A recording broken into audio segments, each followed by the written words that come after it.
का नाम है जंतुओं और पादपों में परिवहन। ठीक है, यानी कि जंतु और पादपों में कौन सी चीज कैसे एक जगह जाती है, तो फिर कैसे उनका एक दूसरे का आना जाना, ये सारी चीजें होती है, ये पढ़ना है। ठीक है, तो सभी जीवों को जीवित रहने के लिए जल, पोषक तत्व और गैस एवं अन्य पदार्थों की आवश्यकता होती है। ये बात कंफर्म है कि जितने भी जीवित लोग होते हैं, जितने भी जीव जंतु होते हैं, इन सभी को जीवित रहने के लिए इन सभी चीजों की आवश्यकता होती है। इन पदार्थ को शरीर के एक भाग से दूसरे भाग तक पहुंचाने की प्रक्रिया को ही हम परिवहन कहते हैं। मतलब कि जैसे कि एक चीज आपने खाया तो उसको पूरे शरीर में पहुंचाने की जो प्रक्रिया है, इसी को आप परिवहन कहते हैं। यह प्रक्रिया पौधों और जंतुओं दोनों में अलग अलग तरीकों से होती है। ये जो प्रोसेस है या फिर जो प्रक्रिया है, पौधे में और जानवरों में, जंतुओं में अलग अलग तरीके से होती है। सबसे पहले आ जाता है पादपों में परिवहन, यानी कि पौधों के अंदर परिवहन। पादपों में मुख्य रूप से जल का, खनिज लवण का और भोजन का परिवहन होता होगा। पानी, जो भी मिनरल्स है मिनरल्स, और जो भी भोजन बना उनका परिवहन होता होगा। तो मुख्य रूप से दो ऊतक होते हैं जो परिवहन में सहायता करते हैं। सबसे पहले जाइलम, दूसरा फ्लोएम। पौधे के अंदर ये दो ऊतक पाए जाते हैं। ऊतक को इंग्लिश में टिश्यू बोलते हैं। मतलब संरचना होती है, ये अंदर पूरा ट्रांसपोर्टेशन या फिर परिवहन देख रहे होते हैं। जाइलम की अगर आप बात करते हैं तो यह जड़ से तने और पत्तियों तक जल और खनिजों का परिवहन करता है। जाइलम जो है ना, वो जड़ से लेकर तने तक, पत्तियों तक जल तथा खनिजों का परिवहन करता है। यह एक दिशा में कार्य करता है, अर्थात नीचे से ऊपर की ओर। हमने क्या पढ़ा, जाइलम जो है जड़ से तने की पत्तियों तक जल और खनिजों का परिवहन करता है। तो जल या फिर खनिज जो होते हैं, खनिज मिट्टी के अंदर पाए जाते हैं, जल पानी के अंदर डालते होंगे, तो मिट्टी से बाकी भाग तक लेके जाना है। तो जाइलम जो होता है वो एक ही दिशा में, यानी नीचे से ऊपर की ओर काम कर रहा होता है। जड़ से लेकर के पौधे के सभी भाग तक पहुंचाने का काम वो दिख रहा होता है। दूसरा आपका फ्लोएम, यह पत्ती में बनने वाले भोजन को अन्य भागों तक पहुंचाता है। आपने पढ़ा होगा, सुना होगा कि भोजन जो होता है पौधों में पत्तियों के अंदर बनता है। चैप्टर में पढ़ा था ना, पौधों में पोषण वाले में, प्रकाश संश्लेषण के माध्यम से पौधे जो होते हैं फ्लोएम खाना बनाते हैं पत्तियों के अंदर। पत्तियों से लेकर के खाना तो हर भाग में पहुंचाना है, तो हर भाग में पहुंचाने का काम किसने ले लिया, फ्लोएम ने। खनिज और जल और खनिजों का परिवहन, जड़ें मिट्टी से जल और खनिज अवशोषित करती है। ये जल जाइलम नामक ऊतक के द्वारा तने और शाखाओं की पत्तियों तक पहुंचाया जाता है। पत्तियों का भोजन बनाने के बाद होती है और ये फ्लोएम के द्वारा अन्य भागों में पहुंचाया जाता है। देखो, पानी और जो मिनरल या जो खनिज लवण है, ये जड़ से ऊपर पहुंच गया। जड़ से ऊपर पहुंचने के बाद प्रकाश संश्लेषण होगा, पौधे खाना बनाएंगे। और पौधे खाना बनाएंगे तो खाना बनाने के बाद खाना जो है पौधे के हर भाग तक भी तो पहुंचना इंपॉर्टेंट है। पौधे के हर भाग तक पहुंचाने के लिए फ्लोएम होता है। ठीक है,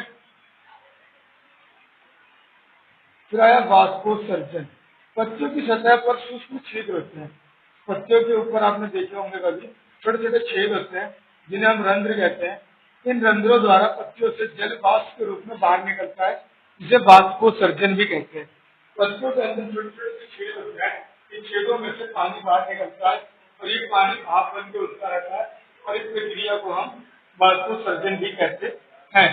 इसके बाद वाष्पोत्सर्जन के लाभ क्या क्या होता है, तो वाष्पोत्सर्जन जो होता है इससे आपको फायदा क्या क्या है, तो पौधे का तापमान संतुलित रहता है। पौधे के अंदर एक टेम्परेचर का बैलेंस बना रहता है। ज्यादा पानी हो जाता है तो वो पानी सारा निकल जाता है, तो पौधे के अंदर भी तापमान का मेंटेन हो सकता है। जल का ऊपर की ओर खिंचाव बना रहता है। पत्ती में से जल जो निकलेगा ऊपर की ओर भागेगा, ऊपर की ओर भाग तो पानी नीचे से ऊपर की ओर भागेगा ना, खिंचाव का बना रहता है। बढ़िया।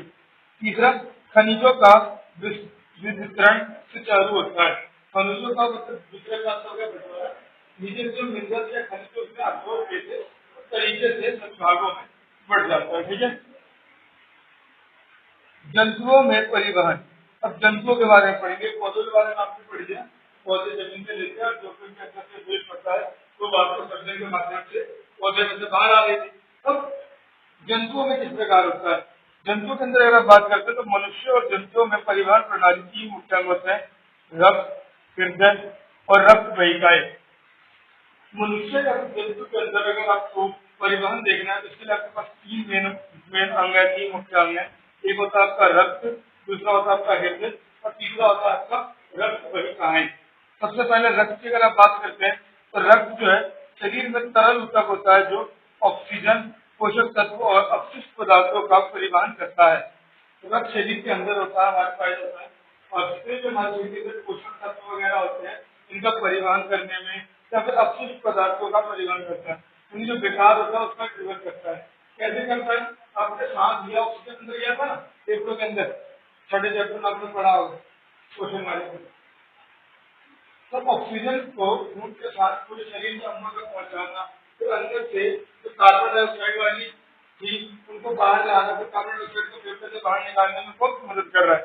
रक्त मदद कर रहा है। अब रक्त के कुछ मुख्य घटक होते हैं, मतलब रक्त के अंदर कुछ चीजें आती हैं, जिसमें सबसे पहले आता है लाल रक्त कणिकाएं, उनको आरबीसी भी बोलते हैं, लाल रक्त कणिकाएं या फिर आरबीसी। उसके अंदर हीमोग्लोबिन होती है जो ऑक्सीजन को शरीर के भागों तक लेके जाता है। रक्त लाल कणिकाएं जो है इनके अंदर हीमोग्लोबिन पाया जाता है। क्या पाया जाता है? हीमोग्लोबिन, जो क्या करता है कि एक तो आपका ऑक्सीजन के शरीर के भागों तक लेके जाता है, इसके अलावा आपके खून का रंग भी लाल होता है ना, ये भी हीमोग्लोबिन के कारण ही होता है। हीमोग्लोबिन ही वो होता है जो आपके खून का रंग लाल करता है। दूसरा आता है श्वेत रक्त कणिकाएं या फिर WBC।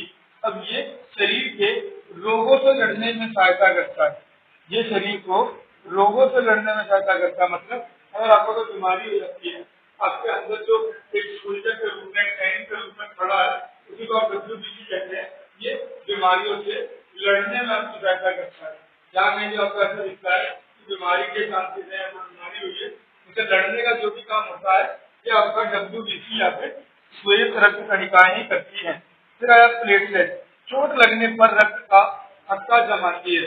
जब भी कभी आपको चोट लगा हो तो आपने ऑब्जर्व किया होगा, देखा होगा, उसके ऊपर एक काले लाल रंग की अजीब सी पट्टी निकल जाती है। इसको यहाँ पर ठोस पट्टी बोला गया है, थक्का बोला गया है।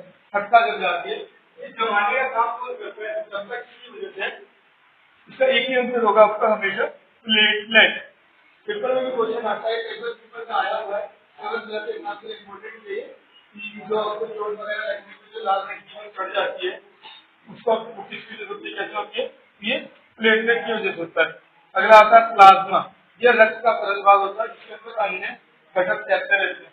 ये रक्त का जो लिक्विड वाला भाग होता है, तरल भाग होता है, उसमें होता है और इसकी वजह से कई सारी चीजें जो होती है, जो आपके खून के अंदर प्रेजेंट होती है, मौजूद होती है, वो आसानी से तैर रही होती है या उसके अंदर घूम रही होती है। फिर आता है आपका हृदय। हृदय एक पेशीय अंग है जो रक्त को पंप करता है। हृदय जो है आपका एक पेशीय अंग है, मसल से बना हुआ अंग है, मांसपेशीय अंग है जो रक्त को पंप करता है। यह छाती के बीच चौड़ी थोड़ी बाईं और स्थित होता है, बाईं दिशा में स्थित होता है, आपको बाईं तरफ जो आपको उल्टे हाथ की तरफ स्थित होता है। यह लगातार सिकुड़ता और फैलता है जिससे रक्त धमनियां प्रवाहित होती है। ये जो होता है बार बार धक्कर धक्कर ऊपर नीचे कॉन्ट्रैक्ट रिलैक्स होता रहता है, यानी कि सिकुड़ता भी और फैलता भी है, जिसके माध्यम से रक्त धमनियों में प्रवाहित हो रहा होता है।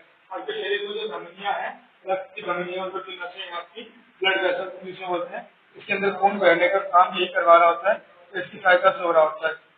मानव हृदय के 4 कक्ष होते हैं।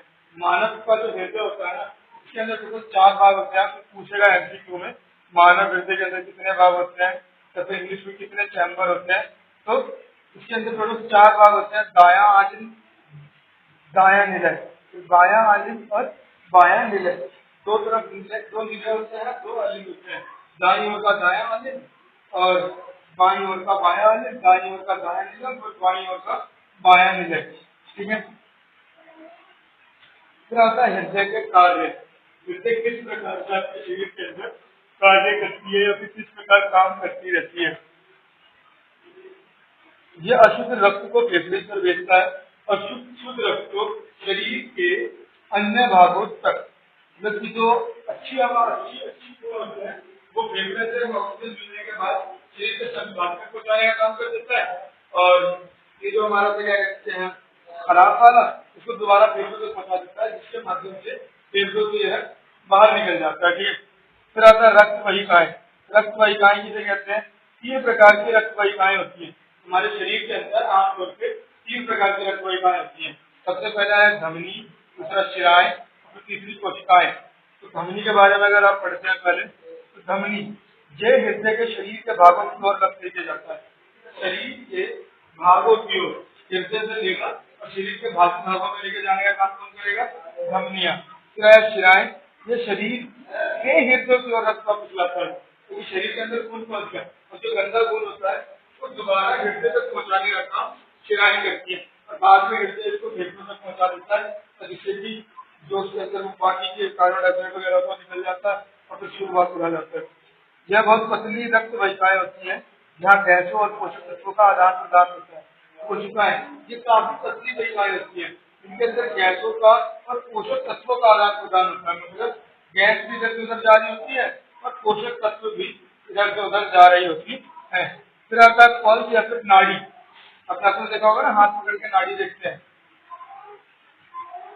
जब हृदय रक्त को धमनियों में पंप करता है तो लयबद्ध कंपन उत्पन्न होता है जिसे नाड़ी कहते हैं। समानता नाड़ी दर लगभग 70-80 बार प्रति मिनट होती है। लगभग 1 मिनट में 70 से 80 बार आपकी नाड़ी भी वो आगे पीछे होती रहती है। इसको पल्स या फिर नाड़ी दर भी बोलते हैं। 1 मिनट में जितनी बार आपका हो रहा है उसको नाड़ी दर या फिर पल्स रेट कहते हैं। फिर आया उत्सर्जन या फिर एक्सक्रिएशन। शरीर में बनने वाले अपशिष्ट पदार्थों को बाहर निकालने की जो प्रक्रिया होती है ना, उसी को हम उत्सर्जन कहते हैं। जबकि आपके शरीर में जो भी आपका बना बेकार कचरा पदार्थ बना, उसको शरीर से बाहर भी तो निकालना है। बाहर निकालने की जो प्रक्रिया होती है उसी को आप उत्सर्जन कह देते हैं। मानव उत्सर्जन तंत्र के अंग। मानव में तो उत्सर्जन होता होगा। अब मानव, जैसा भी हमने पौधों का पढ़ा था, पौधों हमने पढ़ा ना कि पौधों में वाष्पोत्सर्जन के माध्यम से पानी बाहर निकल जाता है जो भी खराब होता है। तो मानव में क्या होता है? मानव में सबसे पहले आता है वृक्क, यानी जिसको किडनी बोलते हैं। रक्त से यूरिया जैसे अपशिष्ट पदार्थ आता है। खून के अंदर जो भी यूरिया वगैरह बाकी का कचरा होता है उसको छानने का काम कर देता है। दूसरा, गुर्दे की नलियां। गुर्दे की नलियां जो होती है मूत्र को वृक्क से मूत्राशय तक लेके जाती है। वृक्क यानी किडनी के अंदर जो कचरा निकाला उसको अपने मूत्राशय तक लेके जाती है। जो कचरा होता है उसको मूत्र कह देते हैं। और मूत्राशय क्या होता है? मूत्र का अस्थायी रूप से संग्रह करता है। ये टेम्परेरी रूप से क्या है, फिर अस्थायी रूप से मूत्र को इकट्ठा करता है। फिर मूत्र मार्ग आता है जो कि मूत्र को बाहर निकालता है। और पौधों के उत्सर्जन के बारे में आपने पहले ही पढ़ा था, एक बार और पढ़ लीजिए। पौधे गैसों और जल वाष्प जंतु के माध्यम से निकालते हैं। कुछ पौधे जल की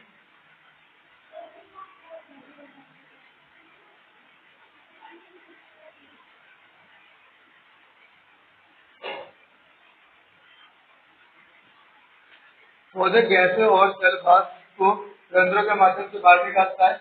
कुछ पौधे जल की अधिकता को वेकेशन के द्वारा बाहर निकालते हैं। कुछ अपशिष्ट पदार्थों पत्ती छाल फलों में संग्रहित रहते हैं।